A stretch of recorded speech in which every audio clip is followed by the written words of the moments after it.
Australia ಸರಣಿಯಲ್ಲಿರುವಂತಹ team ಇಂಡಿಯಾಗೆ ಉಳಿದಿರೋದು ಇನ್ನೊಂದೇ ಪಂದ್ಯ. 5 ಪಂದ್ಯಗಳ ಸರಣಿಯಲ್ಲಿ 1 ಪಂದ್ಯವನ್ನ ಮಾತ್ರ ಗೆದ್ದು ಹಿನ್ನಡೆಯನ್ನು ಅನುಭವಿಸಿರುವಂತಹ ಭಾರತ ತಂಡ ಕೊನೆ ಮ್ಯಾಚ್ ಅನ್ನ ಗೆಲ್ಲಲೇಬೇಕಾದಂತ ಒತ್ತಡದಲ್ಲಿದೆ. ಈ ಪಂದ್ಯದ ರಿಸಲ್ಟ್ ಕ್ಯಾಪ್ಟನ್, ಹೆಡ್ ಕೋಚ್ ಭವಿಷ್ಯವನ್ನ ನಿರ್ಧಾರ ಮಾಡೋದ್ರ ಜೊತೆಗೆ ಭಾರತ ವಿಶ್ವ ಟೆಸ್ಟ್ ಚಾಂಪಿಯನ್ಶಿಪ್ ರೇಸ್ನಲ್ಲಿ ಉಳಿಯುತ್ತಾ ಅಥವಾ ಹೊರ ಬೀಳುತ್ತಾ ಅನ್ನೋದು ಕೂಡ ಡಿಸೈಡ್ ಆಗುತ್ತೆ. ಬಟ್ ಕಳೆದ 4 ಪಂದ್ಯಗಳಲ್ಲಿ ಮಾಡಿಕೊಂಡಿರುವಂಥ ಮಿಸ್ಟೇಕ್ಸ್ನ ಕೊನೆ ಪಂದ್ಯದಲ್ಲಿ ಸರಿಪಡಿಸಿಕೊಳ್ಳೋಕೆ ಮುಂದಾಗಿರುವಂಥ BCCI ಒಂದಷ್ಟು ಸರ್ಜರಿಗಳನ್ನ ಕೂಡ ಮಾಡೋಕೆ ರೆಡಿಯಾಗಿದೆ. ಏನದು ಸರ್ಜರಿ, ಯಾರೆಲ್ಲ ಡ್ರಾಪ್ ಆಗ್ತಾರೆ, ಪ್ಲೇಯಿಂಗ್ 11 ಹೇಗಿರುತ್ತೆ ಅನ್ನೋದನ್ನ ಹೇಳ್ತೇನೆ. ನಾನು ಶಾಂತ. ನೀವು ಸುದ್ದಿಯಾನದ ಸಬ್ಸ್ಕ್ರೈಬರ್ ಆಗೋದಕ್ಕೆ ಮರಿಬೇಡಿ.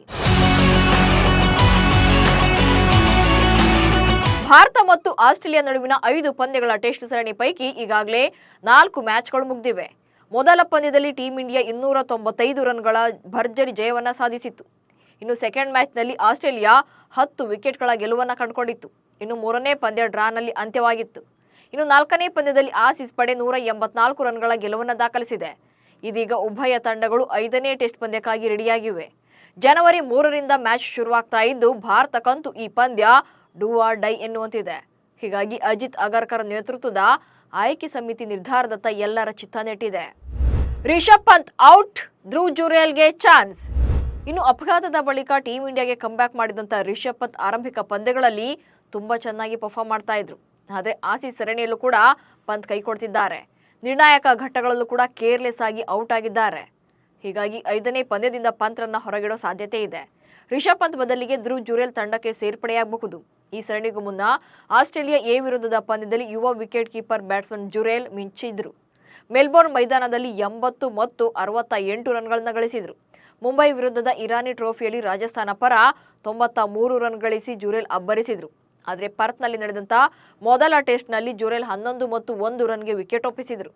ಬಟ್ ರೋಹಿತ್ ಶರ್ಮಾ ಮತ್ತು ಶುಭ್ಮನ್ ಗಿಲ್ ತಂಡಕ್ಕೆ ಕಂಬ್ಯಾಕ್ ಮಾಡಿದ್ರಿಂದ ಜುರೇಲ್ ರನ್ನ ಬೆಂಚ್ಗೆ ಸೀಮಿತಗೊಳಿಸಲಾಗಿತ್ತು. ಹೀಗಾಗಿ ಸಿಡ್ನಿ ಟೆಸ್ಟ್ನಲ್ಲಿ ಸ್ಫೋಟಕ ಬ್ಯಾಟಿಂಗ್ ಇಂತ ತಾಳ್ಮೆಯಿಂದ ಬ್ಯಾಟಿಂಗ್ ಮಾಡುವಂತ ಬ್ಯಾಟ್ಸ್ಮನ್ಗಳಿಗೆ ಭಾರತೀಯ ಮ್ಯಾನೇಜ್ಮೆಂಟ್ ಆದ್ಯತೆ ನೀಡೋ ಚಾನ್ಸಸ್ ಇದೆ.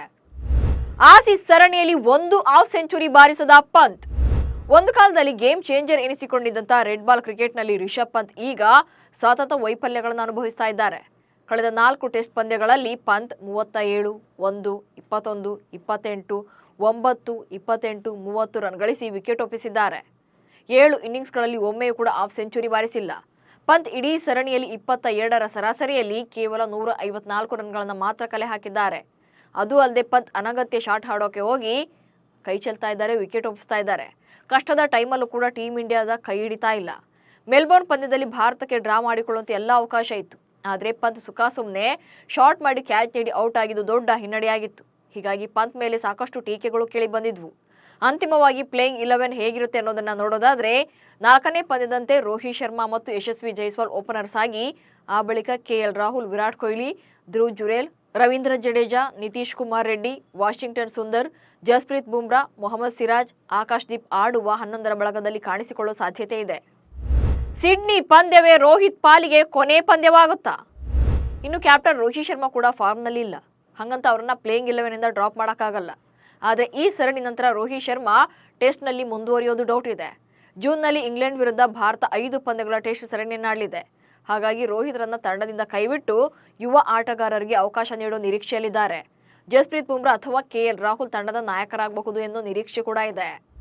ಸಿಡ್ನಿಯಲ್ಲಿ ಭಾರತ ಗೆದ್ದಿದ್ದಕ್ಕಿಂತ ಸೋತಿದ್ದೇ ಹೆಚ್ಚು. 1947ರಿಂದ 2021ರವರೆಗೆ ಭಾರತ ತಂಡ ಸಿಡ್ನಿಯಲ್ಲಿ ಒಟ್ಟು 13 ಪಂದ್ಯಗಳನ್ನಾಡಿದೆ. ಅದರಲ್ಲಿ ಕೇವಲ 1 ಪಂದ್ಯವನ್ನಷ್ಟೇ ಗೆದ್ದಿದೆ. ಉಳಿದಂತೆ 5 ಪಂದ್ಯಗಳಲ್ಲಿ ಸೋಲನ್ನ ಕಂಡಿದೆ. ಇನ್ನು 7 ಪಂದ್ಯಗಳನ್ನ ಡ್ರಾ ಮಾಡಿಕೊಳ್ಳುವಲ್ಲಿ ಯಶಸ್ವಿಯಾಗಿದೆ. 2003ರಲ್ಲಿ ಪ್ರವಾಸಿ ಭಾರತ ತಂಡ ಇಲ್ಲಿ 7 ವಿಕೆಟ್ ನಷ್ಟಕ್ಕೆ 705 ರನ್ ಗಳಿಸಿದ್ದು ಇಲ್ಲಿ ಬಂದಿರುವಂತಹ ಅತಿ ದೊಡ್ಡ ಸ್ಕೋರ್ ಆಗಿದೆ. ಈ ಪಂದ್ಯದಲ್ಲಿ ಸಚಿನ್ ತೆಂಡೂಲ್ಕರ್ ಅವರು ಅಜೇಯ 241 ರನ್ಗಳನ್ನ ಬಾರಿಸಿದ್ರು. ಇನ್ನು VVS ಲಕ್ಷ್ಮಣ್ ಅವರು 178 ರನ್ ಗಳಿಸಿದ್ದು. ಸಿಡ್ನಿ ಕ್ರೀಡಾಂಗಣದ ಪಿಚ್ ಸ್ಪಿನ್ನರ್ಗಳಿಗೆ ಸಹಾಯಕವಾಗಿರೋದ್ರಿಂದ ಈ ಮೈದಾನದಲ್ಲಿ ಶೇನ್ ವಾರ್ನ್ ಅತಿ ಹೆಚ್ಚು ವಿಕೆಟ್ ಕಬಳಿಸಿದ ದಾಖಲೆಯನ್ನು ಹೊಂದಿದ್ದಾರೆ. 14 ಪಂದ್ಯಗಳಿಂದ 64 ವಿಕೆಟ್ ಬೇಟೆಯಾಡಿದ್ದಾರೆ. ಇನ್ನು ಈ ಪಂದ್ಯದ ಮತ್ತೊಂದು ವಿಶೇಷತೆ ಅಂದ್ರೆ ಆಸ್ಟ್ರೇಲಿಯಾ ಆಟಗಾರರು 5ನೇ ಪಂದ್ಯದಲ್ಲಿ ಪಿಂಕ್ ಬ್ಯಾಗಿ ಕ್ಯಾಪ್ನೊಂದಿಗೆ ಕಣಕ್ಕಿಳಿಯಲಿದ್ದಾರೆ. ಪಿಂಕ್ ಟೆಸ್ಟ್ ಅಂದ್ರೆ ಪ್ರತಿ ವರ್ಷ ಸಿಡ್ನಿಯಲ್ಲಿ ಆಡಲಾಗುವಂತ ಮೊದಲ ಟೆಸ್ಟ್ ಪಂದ್ಯವನ್ನ ಪಿಂಕ್ ಟೆಸ್ಟ್ ಎಂದು ಕರೆಯಲಾಗುತ್ತೆ. ಇದಕ್ಕೆ ಮುಖ್ಯ ಕಾರಣ ಆ ಪಂದ್ಯದಲ್ಲಿ ಆಟಗಾರರು ಪಿಂಕ್ ಕ್ಯಾಪ್ ಅನ್ನು ಧರಿಸಿ ಆಡ್ತಾರೆ. ಇದರ ಇಂಟೆನ್ಷನ್ ಏನಪ್ಪಾ ಅಂದ್ರೆ ಸ್ತನ ಕ್ಯಾನ್ಸರ್ ವಿರುದ್ಧ ಜಾಗೃತಿ ಮೂಡಿಸೋದು, ಹಾಗೆ ಅದರ ವಿರುದ್ಧ ಹೋರಾಟ ಮಾಡ್ತಾ ಇರುವಂತ ಹೆಣ್ಮಕ್ಳಿಗೆ ಧೈರ್ಯ ತುಂಬೋದು. ಒಟ್ನಲ್ಲಿ ಸರಣಿಯಲ್ಲಿ ಲೀಡ್ ಪಡ್ಕೊಂಡಿರುವಂತ ಆಸ್ಟ್ರೇಲಿಯಾ ಕೊನೆ ಪಂದ್ಯವನ್ನು ಕೂಡ ಗೆದ್ದು WTC ಫೈನಲ್ಗೆ ಲಗ್ಗೆ ಇಡೋ ಲೆಕ್ಕಾಚಾರವನ್ನು ಹಾಕಿಕೊಂಡಿದೆ. ಅದರಂತೆ ಸಿಡ್ನಿ ಟೆಸ್ಟ್ ಪಂದ್ಯಕ್ಕೆ ಆಸ್ಟ್ರೇಲಿಯಾ ತನ್ನ ಪ್ಲೇಯಿಂಗ್ 11 ಅನ್ನು ಕೂಡ ರಿವೀಲ್ ಮಾಡಿದೆ.